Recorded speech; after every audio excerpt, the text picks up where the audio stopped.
It's 4 o'clock. The headlines live on 7 News. Thousands of Victorian teachers take to Spring Street, warning they will strike again in their fight for better pay.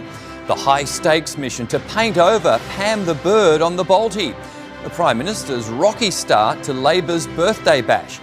Hear from the man behind the wheel of this car. You won't believe how drunk he was, and how to get your hands on a Melbourne home built in just a few days.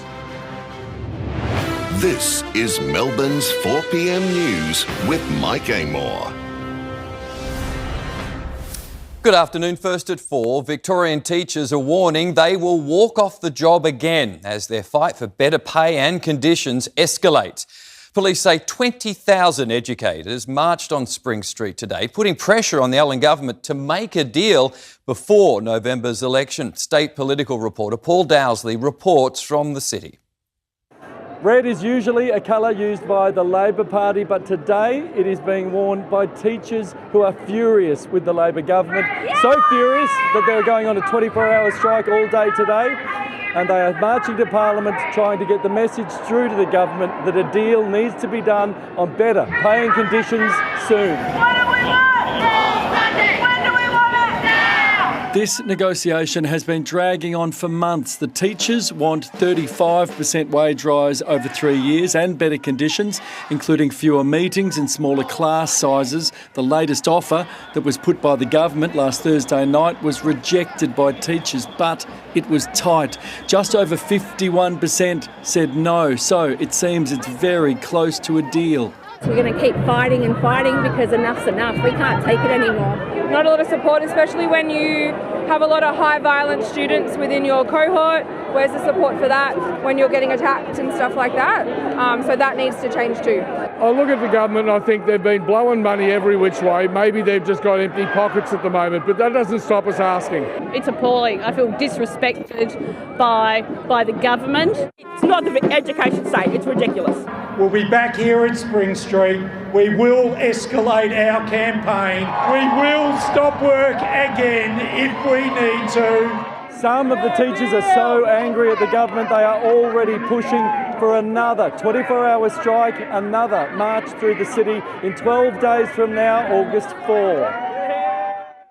The parents of a 12-year-old girl killed by a drunk and drug driver have come face to face with the man in court. Laura Turner was also in court, and Laura, the family had to see confronting footage of the man's antics behind the wheel. They did, Mike. It was outrageous what happened in court today. The footage you're about to see is just obscene, an eye-watering example of someone having no respect for law or human life. This man, Jordan Kenyon, had no licence. He was on parole when he filmed himself driving like this.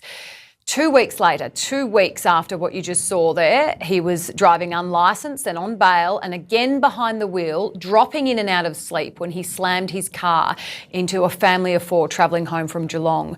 12-year-old Mia Roster, who you can see on screen now, was killed in the crash. Her heartbroken family confronted Kenyon in court today, telling him there is no forgiveness. First of all, let's look at his driving and their response.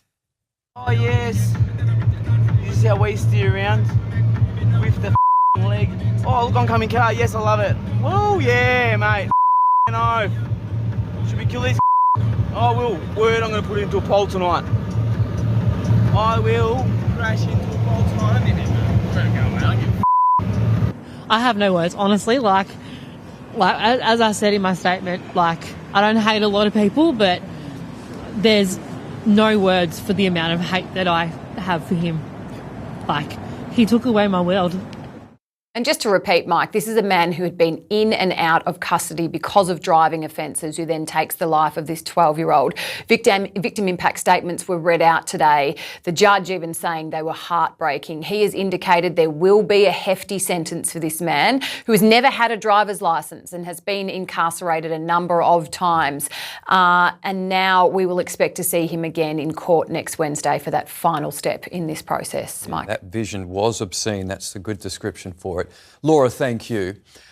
A man has been rushed to hospital after a shooting in Melbourne's north. He was found wounded in Princess Hill with police barricading an apartment complex on Wilson Street.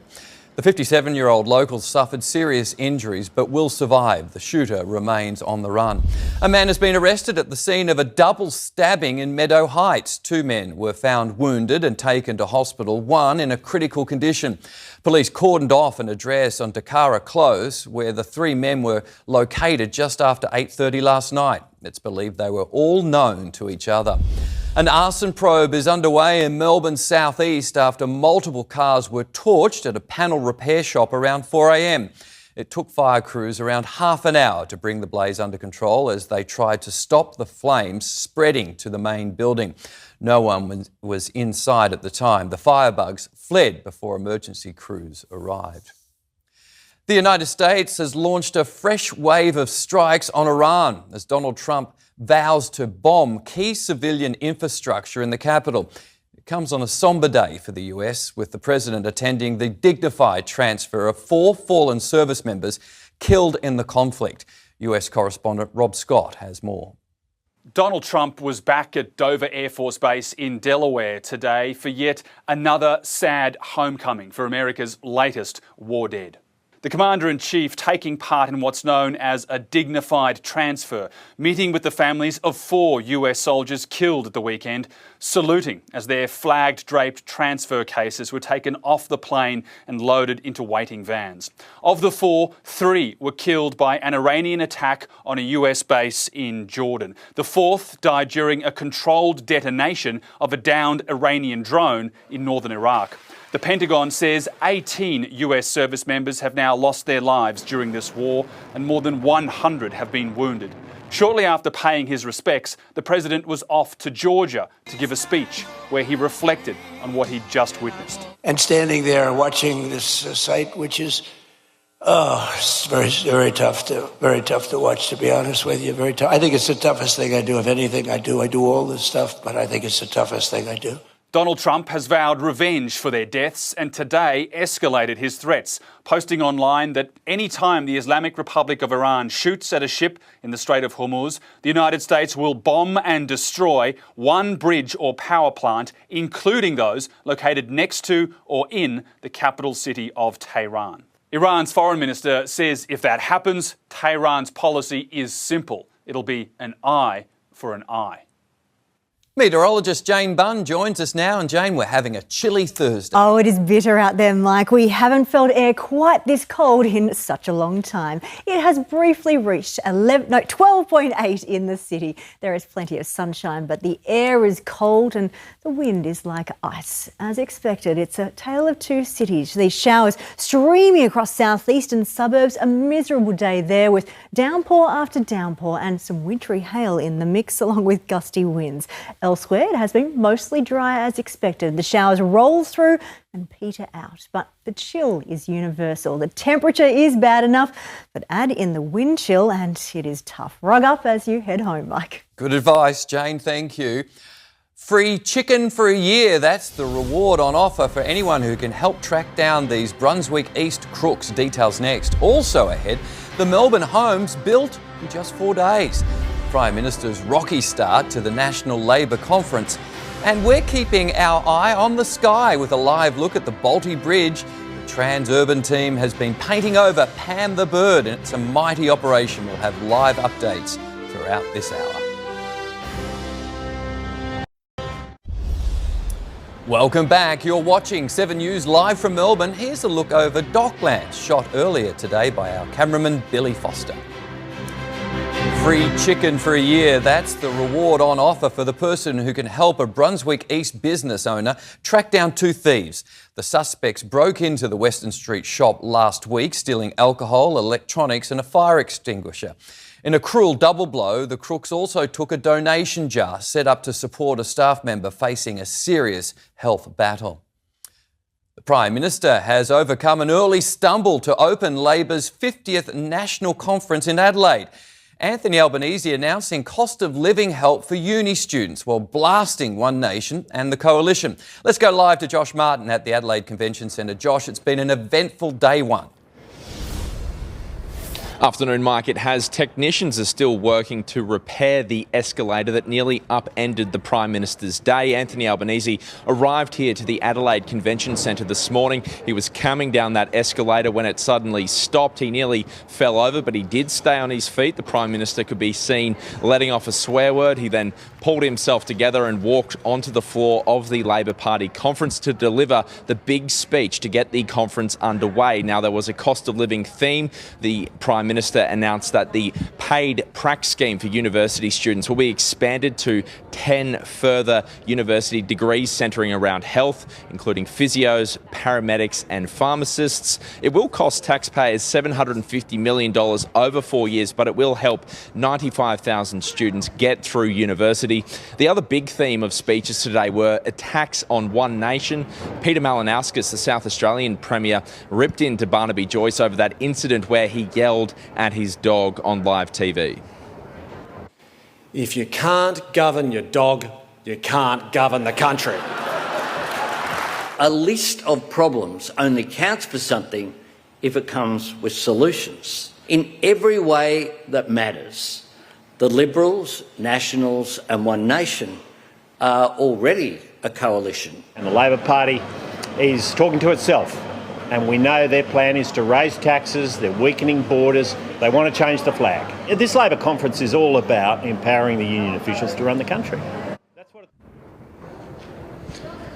The Prime Minister also announced a new Fair Work Court will be established to hear industrial relations cases, including alleged underpayment of workers.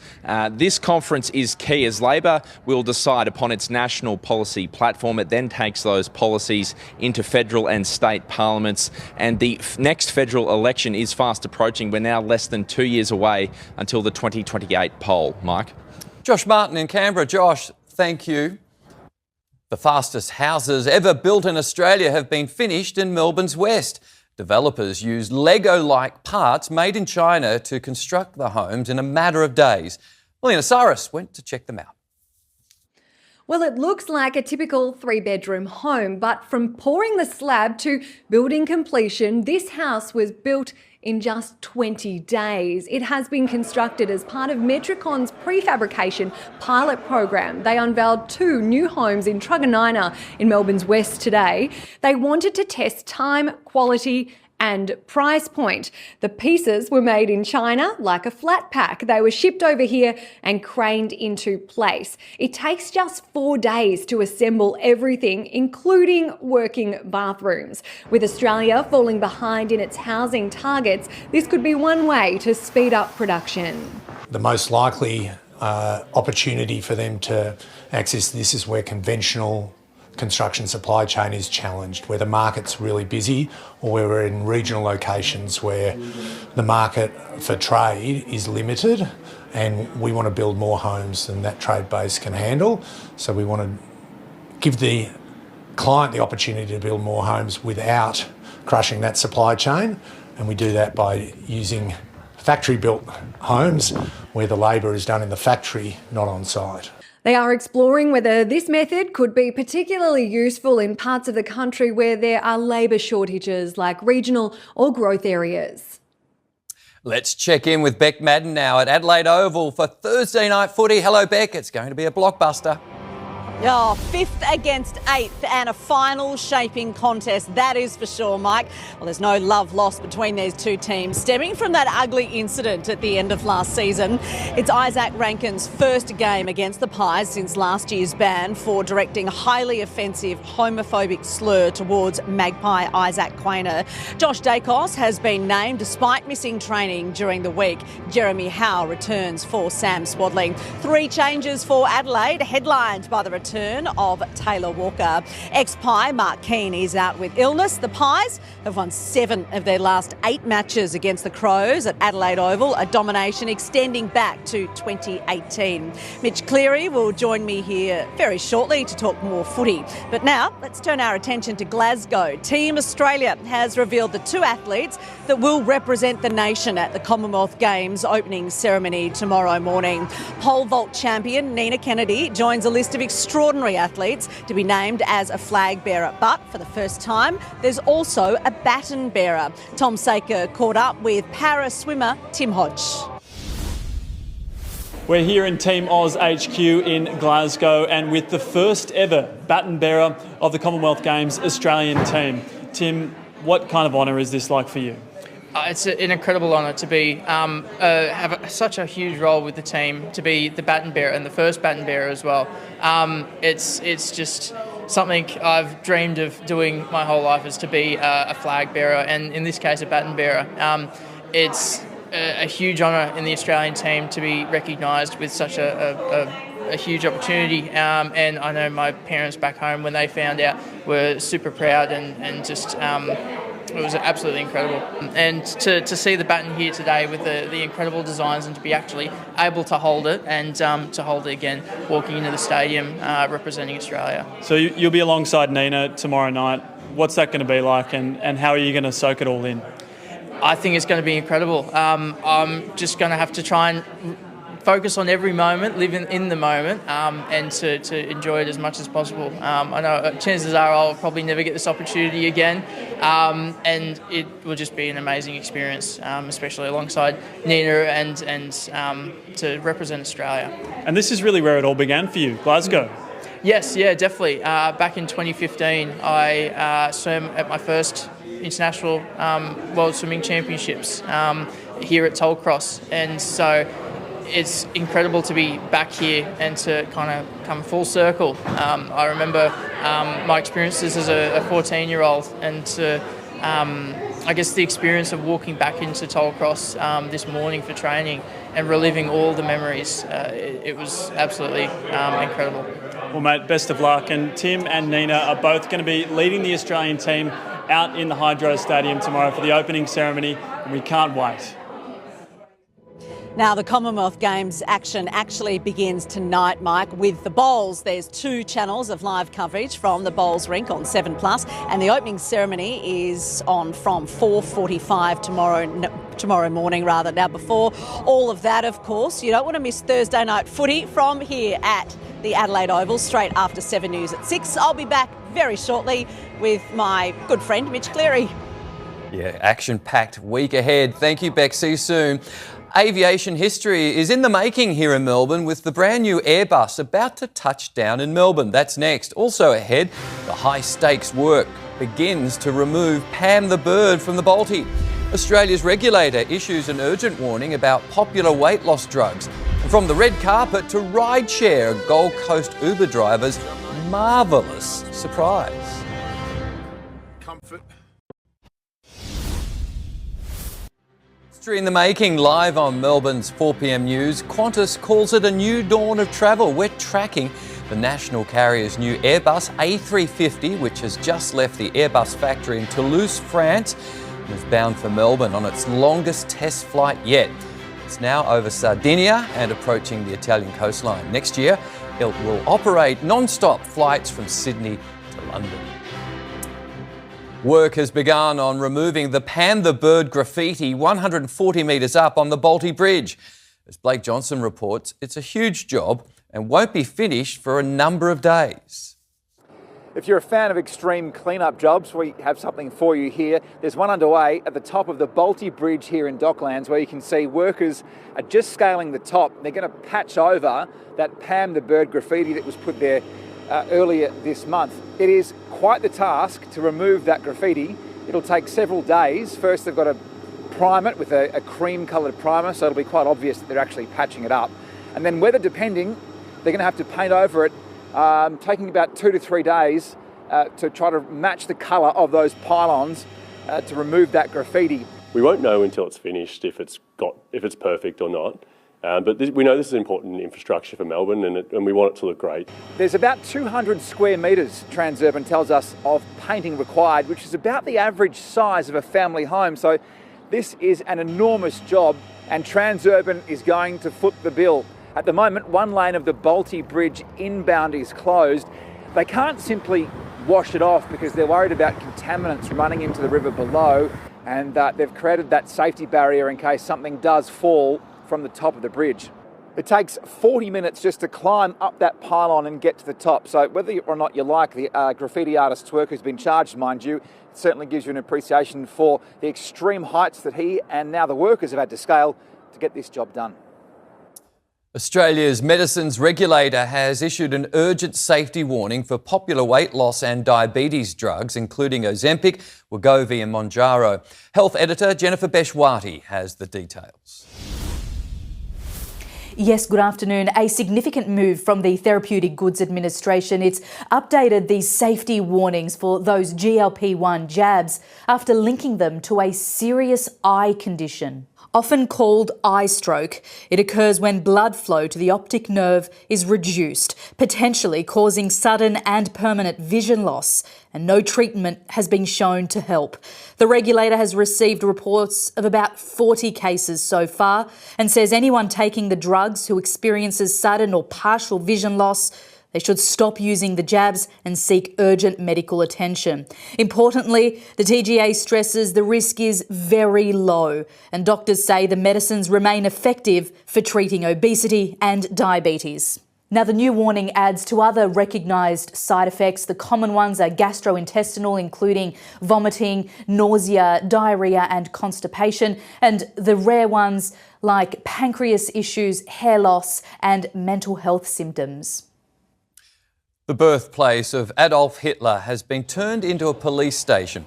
Austria's government is hoping it will prevent the terrace house serving as a place of pilgrimage for neo-Nazis. Much of the building was torn down during renovations, but a memorial to concentration camp victims of the Nazi regime will remain. It bears the inscription, "Never again fascism." An Uber driver on the Gold Coast got a sweet surprise this week when Hollywood superstar Chris Hemsworth hopped in for a ride. Look who's with me. What's up, mate? This has been the best cab ride of my life. Comfort, smooth driving, and just some great stories, mate. You're a good man. Thank you. There's a recommendation for you. The driver later shared his Thor encounter on social media, calling it a once-in-a-lifetime experience he'd never forget. Now it's time to go around the world in 80 seconds. The Trump administration says it won't block the extradition of notorious manosphere influencers Andrew and Tristan Tate to the UK after they were arrested on rape and sex trafficking charges. Marco Rubio says he doesn't intend to intervene in the case. Hot and dry weather continues to plague parts of Europe with wildfires burning in central Spain and southern France. 2 firefighters died in France earlier this week as their truck was engulfed by flames, and authorities are warning the risk of new fires remains extremely high. A drone pilot has captured the moment a great white shark appears to stalk a group of children swimming off the coast of Southern California. The 3-metre shark was off Malibu Beach. The children can be seen waving at the camera with no idea the shark was so close. Luckily, the shark turned around. Experts say warmer water is driving up the number of sharks swimming near the US West Coast. And Prince George is officially a teenager. The future king has turned 13. Kensington Palace releasing a new video showing him playing with his family dog, enjoying beach cricket and exploring cliff faces at the beach.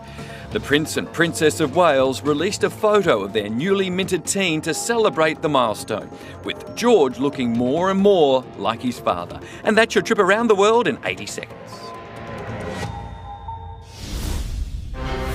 When 7 News continues, hear from the accused drunk driver behind the wheel of this car.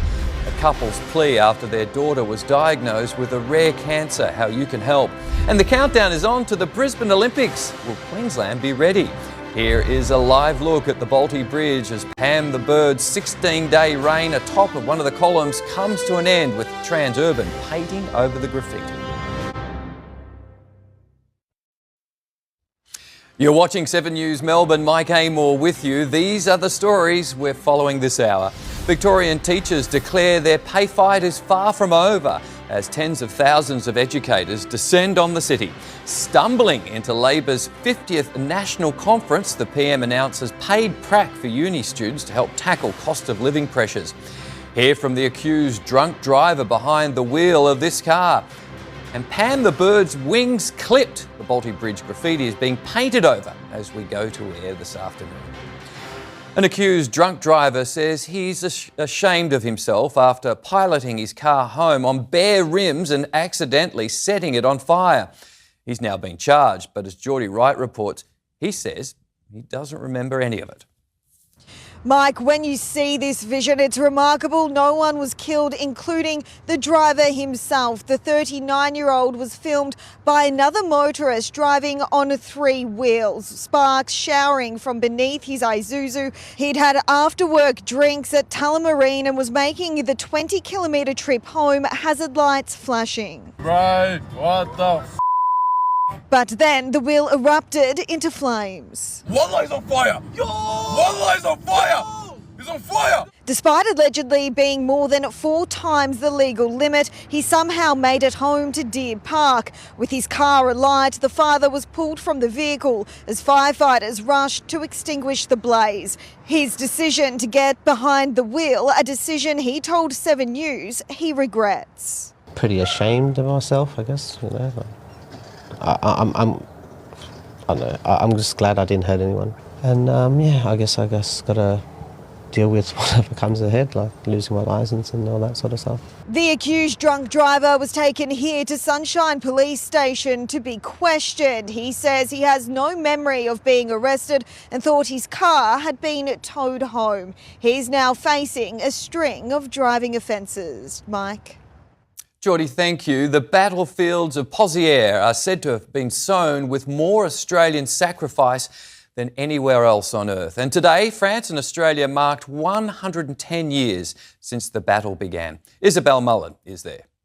Well, Pozières has turned back time, this small town in the Somme commemorating one of the worst battles Australian forces have ever faced. Remembering the horrors of World War I, we were shown what the trenches may have looked like. Soldiers playing cards, nurses working. These were the moments before Australia liberated Pozières, the small village almost destroyed by the Germans until the 1st, 2nd and 4th battalions stepped in 110 years ago to this day. I have 3 great uncles who fought here, so I only realised and found that out about 10 years ago. I always wanted to be connected. Now I'm connected. I go to every Australian place that I can, Fromelles, Pozières, just to remember how courageous and how fantastic those boys were. The French and the Australians have an incredible relationship, and it was what was created 110 years ago. They welcomed the Australian boys in, and we even today feel that same spirit between the French and the Australians. Their victory threatening the German stronghold, the impact on our armed forces devastating, 23,000 casualties and more than 6,500 deaths. The staggering toll has had a lasting impact, the French determined not to forget their sacrifice. This was the terrifying moment. A gyrocopter fell from the sky, landing directly on top of a pair of tourists in China. Remarkably, both survived. They were taken to a hospital in stable condition. The aircraft have been conducting a low-altitude flight over a salt lake in the country's north. It's believed a blast of air from another gyrocopter caused the pilot to lose control. An Adelaide Hills couple is living a healthcare nightmare after their young daughter was diagnosed with a rare and aggressive brain cancer. Their final hope is a treatment only available in Canada, but it comes with a devastating price tag. Madison Stanley reports. They're the words no parent ever wants to hear, inoperable and incurable. Now it's the reality facing this Adelaide family as they try desperately to give little Elsie a fighting chance. The 3-year-old has DIPG, a rare and aggressive cancer that forms on the brainstem. Around 25 Australian children are diagnosed each year. They just deliver the news to you that, there's a 4-centimetre tumour in the middle of Elsie's brainstem. Abby and Dane first knew something was wrong just before Christmas. After 2 hospital visits, doctors recommended an MRI. Within an hour, Elsie was diagnosed. Most children are given just 12 to 9 months to live. Surgery is not an option, and radiation is the only standard treatment. We met with the neurosurgeon on the Sunday. My main question to him was, what will the side effects of the radiation be for Elsie? I just remember his comment so vividly. It was, she won't live long enough to experience those side effects. Yeah. A clinical trial in Adelaide offered hope, but Elsie missed the cut-off. The family's only choice now is to privately fund their treatment, but it's made by a single company in Canada and comes at an eye-watering cost. We're desperate to try it, and that's when you met with the figure, well, you can, but it's $400,000. A GoFundMe has been launched to raise enough to get Elsie the vital experimental treatment. Abby and Dane are clinging to hope their little girl is the one in a million. The family says they're overwhelmed by the support so far, but they're still a long way from reaching their goal and getting those vaccines on a plane. The LA Olympics hasn't even happened yet, but already Brisbane is counting down to its moment on the world stage. Tonight will mark exactly 6 years until the 2032 opening ceremony. Jade Richards reports. Good afternoon. It might be a little bit preemptive, but Omega, who is the official timekeeper of the 2032 Brisbane Olympic and Paralympic Games, has revealed a countdown clock. For the next 6 years, it will display the years, days, minutes and seconds to the opening ceremonies. A countdown clock isn't usually rolled out until 1 year before the Games in other host cities, but Brisbane has jumped the gun to mark this milestone. Also revealed today are these renders of the new aquatic centre, which will host the swimming, diving and other water sports. A group of firms has been locked in to design it. ARM Architecture, NH Architecture and Queensland-based firm Arcfield. The promised capacity was 25,000 seats for the Games and 8,000 permanent seats remaining after. But that might need to be cut back amid concerns the $7.1 billion budget may not be enough to deliver all the new venues. What the Deputy Premier has said to GECA is we have to live within the budget, and he's reiterated it a number of times, and he's right. So that's what I'm doing. We're right at the start of a design process. It's not locked in place. Sports next with Beck Maddern, including the latest ahead of tonight's Crows and Magpies blockbuster. Plus, happy days at the Hawks as Mitch Lewis locks in for another 4 years. Plus, the 61-year age gap between Australia's youngest and oldest stars at the Glasgow game. Now, ahead of a huge round 20, Beck Maddern's here for Thursday night footy. Beck. Hello to you, Mike. Welcome everybody to Adelaide Oval ahead of a huge game this evening. Collingwood hunting their 6th win on the trot. Tonight they face the 5th place Adelaide Crows. Chief football reporter Mitch Cleary is alongside me here at the Adelaide Oval. Hi to you, Mitch. Should be a really tight one tonight. Well, the last 8 games between these two sides have been decided by an average of 8 points. We've had some absolute crackers in recent times. I think tonight will be no exception. Collingwood has a great record here at the Adelaide Oval. They've won 11 of their last 13 games at this venue, and I'm expecting a little bit of fire in this one. We heard Braden Maynard on 7 News at the start of the week, just alluding to a little bit of intensity that might come with this game. This is Isaac Rankin's first game for the Crows against Collingwood since that homophobic slur ban last year. Now, Isaac Quaynor was the innocent party in all of that, and the Crows coach Matthew Nix has urged Crows fans to just be respectful tonight. So can't wait to see how that one unfolds. OK, there's always plenty of noise here at the Adelaide Oval despite that. Now, big news at the Hawks, Jack Gunston to go around again next year, but he's not the only key forward. Mitch Lewis also committing to the brown and gold. It's going to be a pretty stacked forward line at the Hawks next year. So you've got Mitch Lewis, who's just signed on for 4 years. He knocked back a pretty good offer from Collingwood to stick with the Hawks. You've got Marvio Chol, who's currently in the side. Cal Shadir is waiting in the wings. And then you've got Ben King, who looks all but certain to join the Hawks next year as a restricted free agent. Sam Mitchell was asked about that today, as well as the Suns coach, Damien Hardwick. It is important, but it also won't be the end of the world if Ben leaves. Like, once again, we've got magnets in place that we've got having conversations on a weekly basis with players, trying to get them to come to our footy club. And there's so much water to go under the bridge between now and whatever that looks like for next season. But first and foremost, we'll be very heavily focused on the players that are within these walls right now and making sure we can get the best out of them for the finals campaign in front of us. Now, it has been a long time coming, but Ben King's brother Max is set to make a long-awaited return for the Saints. And straight into the AFL side, if you can believe this. So he played a couple of VFL games earlier in the year. In the second of those VFL games, he hurt his hamstring. He's been on the sidelines ever since, but they're deciding they're going to throw him straight back into the ones, provided he gets through training in the next 48 hours. So fingers crossed for Max. It's been a long time coming. 2 years on the sidelines. He hasn't played a game since he re-signed that 8-year contract extension a couple of seasons ago. And just finally at Carlton, Harry Mackay, we saw him with the knee injury last week. My understanding, he won't play for the Blues this week after that knee concern. All right, Mitch Cleary, you got to prepare for tonight, prepare for 6 o'clock news. I'll see Cheers. you soon. Thank you, Mitch. Well, moving on now, the Wallabies officially have a new coach, Les Kiss, making his first appearance since taking over the role, completing a decades-long journey from rugby league winger to rugby union boss. You know, I've been in the game now, rugby, longer than I've been in league, and I'm really proud of what I've done to get to this position. Kiss revealed a largely unchanged squad to face Eddie Jones's Japan next month. Belgian cyclist Jasper Philipsen has stormed home to claim stage 17 of the Tour de France. The 28-year-old securing his first stage win of this year's tour and the 11th of his career. Wasn't the shape of my life, I think, and the first stages, the first 12 days were just horrible, and I couldn't find myself, couldn't find the feeling I was hoping for.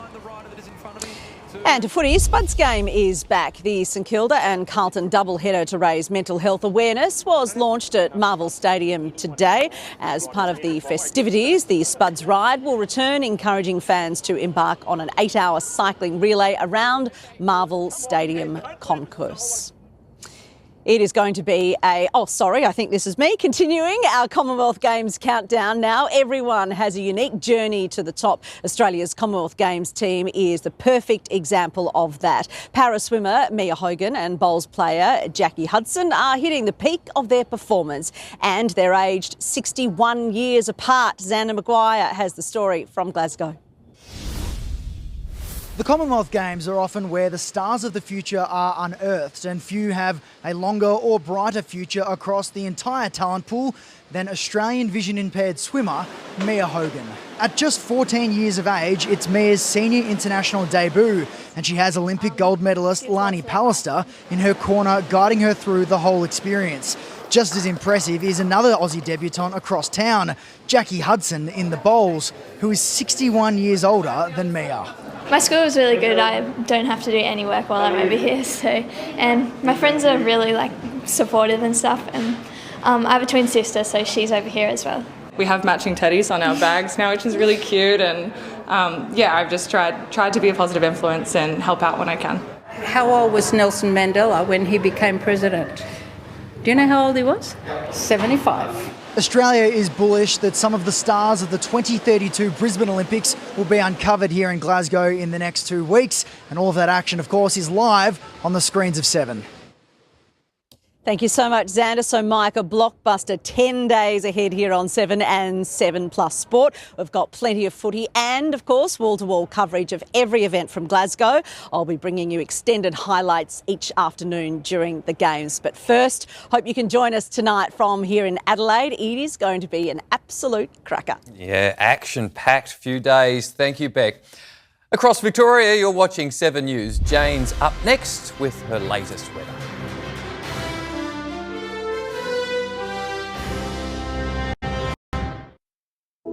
Now, more than ever, Australia needs to stay connected with breaking news. The former gangland figure Gatto's shock arrest. Connecting you with news that could affect any of us. So you see it first.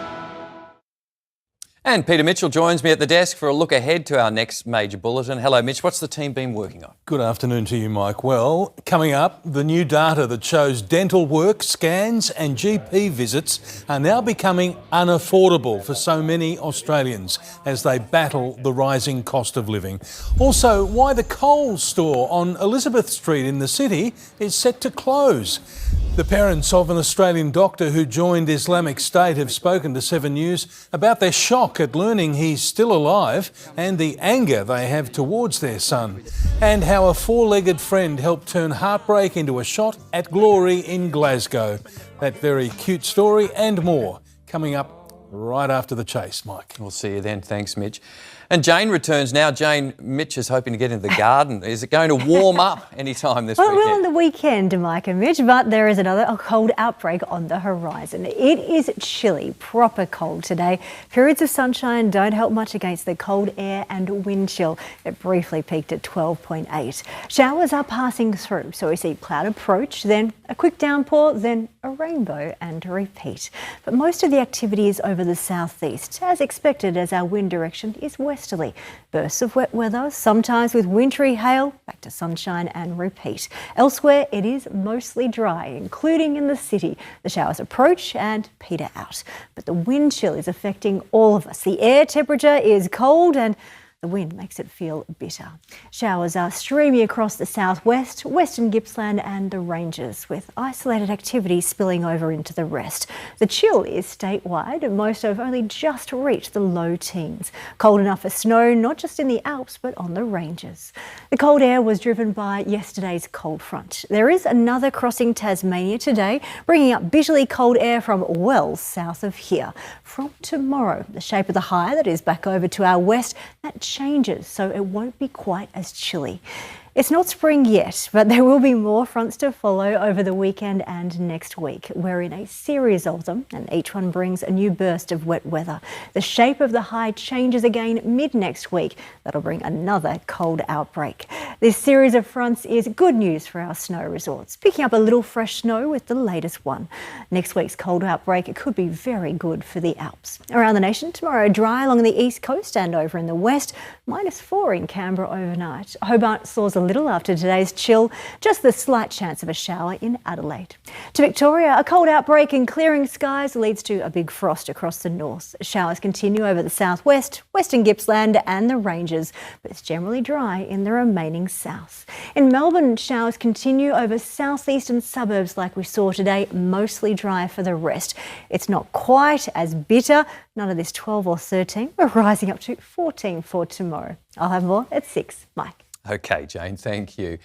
And that's all from Melbourne's afternoon news. Thanks for joining us for now. From the 7 News team, enjoy the rest of your afternoon. The 7 News app will give you the news you want every minute of every day, including breaking news alerts. Download the 7 News app now.